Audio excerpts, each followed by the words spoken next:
తల్లి తన రక్తాన్ని మాంసపు ముద్దగా చేసి బిడ్డకు ఊపిరి పోస్తుంది. సైనికుడు తన శరీరం మొత్తం ముద్దలైనా కానీ దేశానికి ప్రాణం పోస్తాడు.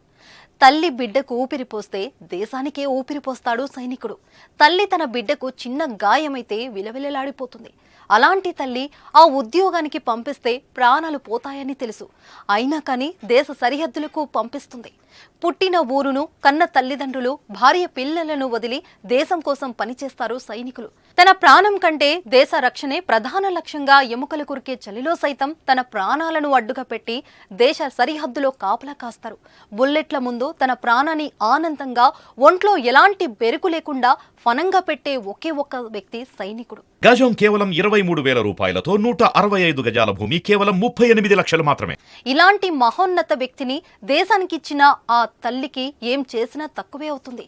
ప్రతికూల వాతావరణంలో విధులు నిర్వహించడం అంత సులువేం కాదు. ఏకాగ్రత చాలా అవసరం. -డిగ్రీల ఉష్ణోగ్రత, తాగే నీళ్లు సైతం గడ్డకట్టుకుపోయేంత చలి. శత్రువులు ఎప్పుడు ఎటువైపు నుంచి వస్తారో తెలియదు.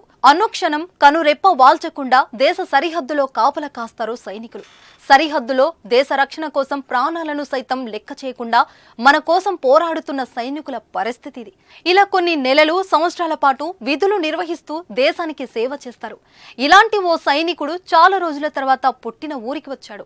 చాలా రోజుల తర్వాత కన్న తల్లిని చూసి ఆనందపడిపోయాడు. అది చూసి తల్లి కూడా సంతోషపడింది. కానీ ఇక్కడ ఓ అసలు కథ ఉందండోయ్. అసలు ఆ ఇద్దరి మధ్య ఏం జరిగింది ఇప్పుడు మనం చూద్దాం. చాలా రోజుల తర్వాత ఓ సైనికుడు ఇంటికి వస్తున్నాడని ఆర్మీ నుంచి కబురందింది. దీంతో ఆ ఇంట్లో ఆనందానికి అవధులు లేకుండా పోయాయి. కుటుంబం అంతా రైల్వే స్టేషన్ కు చేరుకుంది. ఏ ట్రైన్లో నుంచి దిగుతాడో అని వచ్చిన ప్రతి ట్రైన్ వంక చూస్తూ అలా ఉండిపోయింది ఆ తల్లి. చివరకు కుమారుడు కనిపించాడు. ఇంకేముంది, ఆ తల్లి కళ్ళలో ఆనందం, మరోవైపు దేశభక్తి. తన కుమారుడిని చూసి గర్వపడింది. అలా తన దగ్గరకు వచ్చిన కుమారుడు చేసిన పని చూసి ఆ తల్లికి కంట నీళ్లు ఆగలేదు.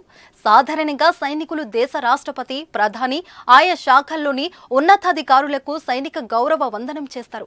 కానీ ఇక్కడి తల్లిని చూసిన ఆ కుమారుడు తన తల్లికి గౌరవ వందనం చేశాడు. సెల్యూట్ చేసి తన తల్లికి క్యాప్ తొడిగించాడు. దీంతో ఒక్కసారిగా ఆ తల్లి ఉద్వేగానికి గురైంది. ఇంతకన్నా ఆ తల్లికి ఇంకేం కావాలి? ఈ వీడియో సోషల్ మీడియాలో తెగ వైరల్ అయింది. చలిలో కూడా దేశ రక్షణ కోసం కష్టపడుతున్న జవాన్లకు సెల్యూట్.